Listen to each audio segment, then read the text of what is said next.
relations amoureuses toxiques. Bonjour mesdames, j'espère que vous allez bien, j'espère que vous êtes au top, j'espère que vous êtes en forme. Moi je suis ravie de vous retrouver dans cette nouvelle vidéo dans laquelle nous allons parler des relations amoureuses toxiques. Les relations amoureuses qui justement sont là pour te tirer vers le bas. Et donc dans la vidéo d'aujourd'hui, on va parler de ça. Faut bien que tu comprennes quelque chose. La seule chose aujourd'hui qui te sépare de tes rêves, c'est tes peurs. Le travail paie toujours. Ton ambition sera toujours plus forte que tes peurs. La séduction, c'est pas un physique. La séduction, c'est un mindset. Je m'appelle Brenda Boukris. Et tout ça, je vais faire en sorte de te l'apprendre.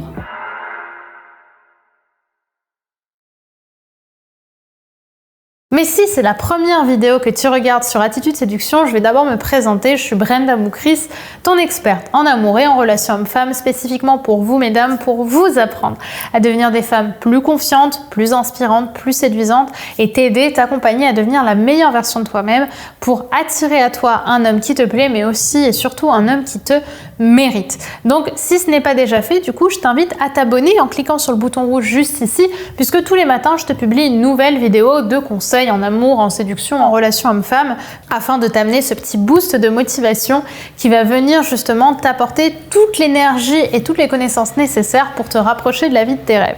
Également, si ce n'est pas déjà fait, je t'invite à télécharger ton cadeau, les messages clés en main à envoyer à un homme pour tout de suite te démarquer des autres femmes. Il est disponible ici en description. Tu vas avoir tout un petit lot de messages clés en main à envoyer à un homme afin de tout de suite te démarquer à ses côtés. Alors, pour rentrer maintenant dans le cœur du sujet, ça faisait longtemps que je n'avais pas dit ça, je pense que déjà, beaucoup de relations amoureuses sont plus toxiques qu'on ne le pense. Je veux dire, quand on pense relations amoureuses toxiques, on pense tout de suite pervers narcissique, destruction, violence physique. Mais en réalité, la relation toxique, elle a plusieurs formes. La relation toxique, c'est une relation sabotrice. À partir du moment où une relation est à but sabotrice, que l'homme est là pour vous tirer vers le bas, ou que vous êtes là, inconsciemment, pour vous tirer ou pour le tirer vers le bas, alors la relation est toxique. À partir du moment où la relation est un moyen de faire du mal, pour x et y raison qu'on ne cherchera pas à débattre ici, mais quand la relation devient un moyen de quelque chose, alors à ce moment-là, la relation est toxique, surtout quand c'est dans le cas où la relation est un moyen de faire du mal.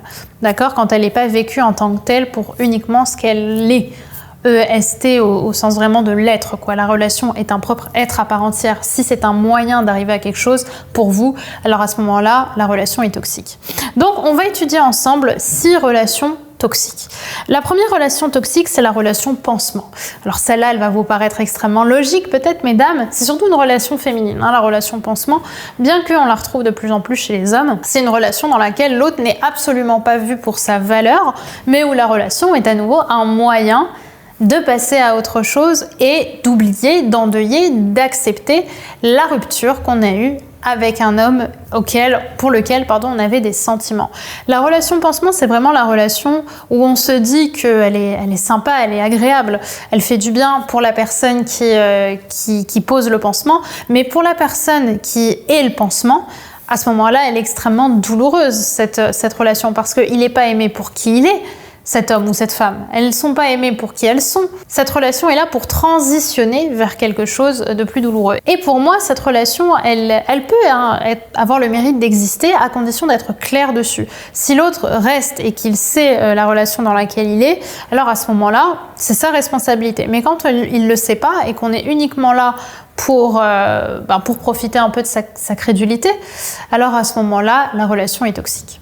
La deuxième relation, c'est la relation qui est là pour rejeter l'amour, c'est-à-dire la relation dans laquelle on est dans un amour unilatéral. En fait, on vit constamment dans des relations sex friend ou autres, dans lesquelles on sait qu'on a beaucoup plus d'attachement que la personne qui est en face de nous. C'est-à-dire qu'on est dans une relation dans laquelle on voit quelqu'un, on a des petites parties de sexe, il y a un certain attachement, mais on sait que l'autre ne veut pas s'engager, par exemple.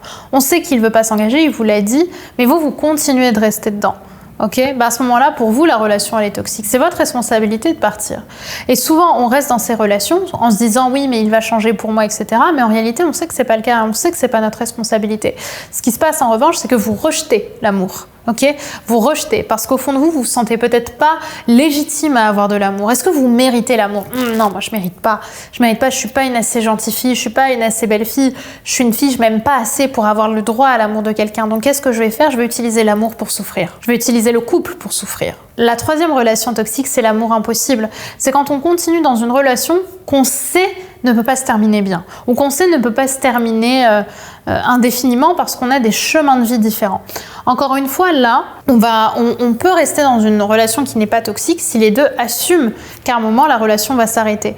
Mais quand on continue une relation en tombant de plus en plus amoureux, tout en sachant que cette relation ne peut pas fonctionner, soit parce que culturellement, on est trop différents, on n'arrive pas à s'adapter à l'autre, soit parce qu'il y en a un des deux qui doit partir à l'autre bout du monde et il est hors de question de rester dans cette relation-là, ou encore parce qu'on n'a pas les mêmes, je sais pas, les mêmes religions ou les mêmes ambitions professionnelles plus tard, qui fait que on ne pourra jamais cohabiter ensemble, par exemple, parce que c'est trop différent. Alors qu'est-ce qu'on fait? On continue une relation tout en sachant qu'elle peut pas durer, tout en sachant qu'à un moment on va se foirer. Comme je le dis, vous pouvez tous les deux être dans une relation où vous savez que c'est juste temporaire, et donc il y a un certain recul. On prend le meilleur, on laisse le moins bon. Mais en général, si vous êtes sur cette vidéo, c'est que vous n'arrivez pas à avoir ce recul-là, c'est possible en tout cas. Et donc vous êtes dans un schéma où vous continuez de tomber amoureux et vous sentez en fait simplement que parce que vous êtes trop amoureuse, vous ne pouvez pas arrêter la relation. Ou alors parce que vous avez trop besoin de cette relation pour être heureuse. À ce moment-là, la relation, elle est toxique. La quatrième relation toxique, c'est la relation qui est là pour détruire. La relation qui est là pour détruire, c'est la relation en général de la personne qui en veut à l'autre sexe, ok? Ou qui en veut au même sexe si on est sur une personne homosexuelle. C'est-à-dire qu'on est dans une relation où, j'ai souffert pendant 10 ans avec tel homme, ben tu sais quoi, toi, je vais vraiment te faire souffrir. Tu vas souffrir pour tous les autres. Que ce soit nous en tant que femmes ou lui en tant qu'homme, hein. Ça peut être également, moi je suis tombée sur des femmes manipulatrices toute ma vie. Et tu sais quoi, toi tu vas bien souffrir. En fait, la relation à nouveau est un moyen de se décharger d'une colère. Ok, donc on va trouver la moindre petite occasion de faire souffrir l'autre. La cinquième relation, qui est une relation un peu différente, c'est la relation impardonnée. La relation impardonnée, c'est la relation dans laquelle il y a eu à un moment l'idée d'une rupture. Parfois, il y a même eu rupture suite à un événement choquant, une tromperie, un manque de respect, mais on a décidé de reprendre la relation.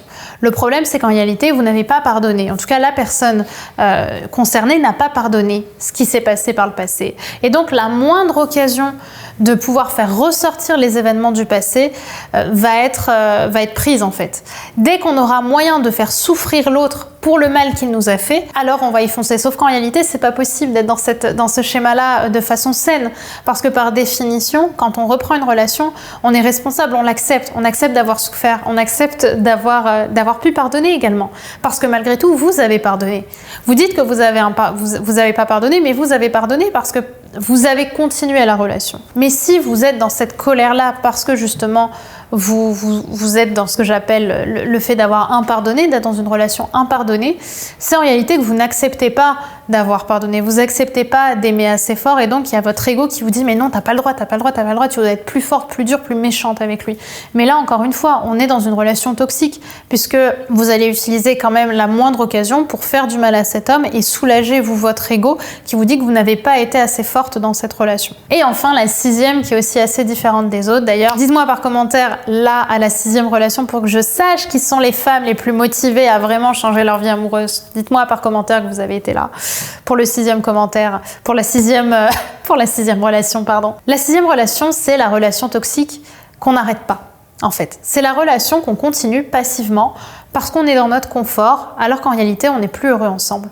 Les relations de personnes qui sont ensemble depuis 5, 10, 15, 20 ans, mais qui continuent d'être ensemble simplement parce que on est ensemble, ça fait 10 ans, 20 ans, qu'est-ce qu'on va aller se prendre la tête à aller chercher quelqu'un d'autre? Mais on n'est pas heureux ensemble, on le sait, on a envie de vivre autre chose, on sait que cette vie-là, elle n'est pas pour nous, mais on a tellement peur de sortir de notre zone de confort à cause de la rupture qu'on n'est pas prêt à quitter la relation. C'est aussi très difficile parce qu'on a créé des ancrages avec cette personne, des habitudes, et d'un coup, on va se retrouver tout seul. Et je pense peut-être que c'est la relation la plus toxique, la plus difficile à terminer.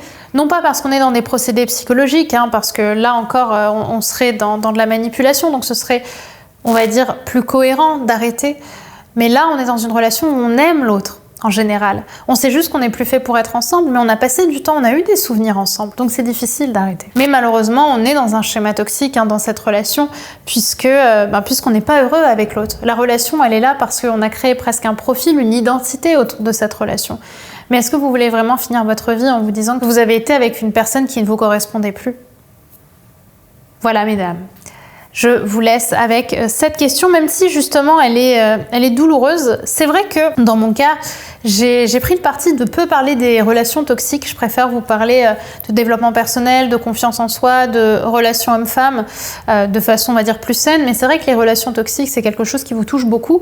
Du coup, dites-moi par commentaire si c'est quelque chose que vous aimeriez que dont je parle davantage, que je revienne un petit peu sur les schémas de pervers narcissiques, de relations toxiques. Nous aussi, lorsque la personne toxique, c'est nous, c'est un autre sujet aussi parce qu'on peut être toxique sans être conscient qu'on est toxique. Et évidemment, si vous voulez connaître toutes les autres vidéos qui vont sortir et si ce n'est pas encore fait, je vous invite à cliquer sur le bouton rouge, le bouton s'abonner juste en dessous, puisque c'est via votre abonnement à la chaîne, qui est totalement gratuit, que vous pourrez accéder à toutes mes vidéos tous les matins et changer peu à peu votre vie amoureuse et surtout votre confiance en vous. Donc je vous dis à demain mesdames pour une prochaine vidéo. Bye bye.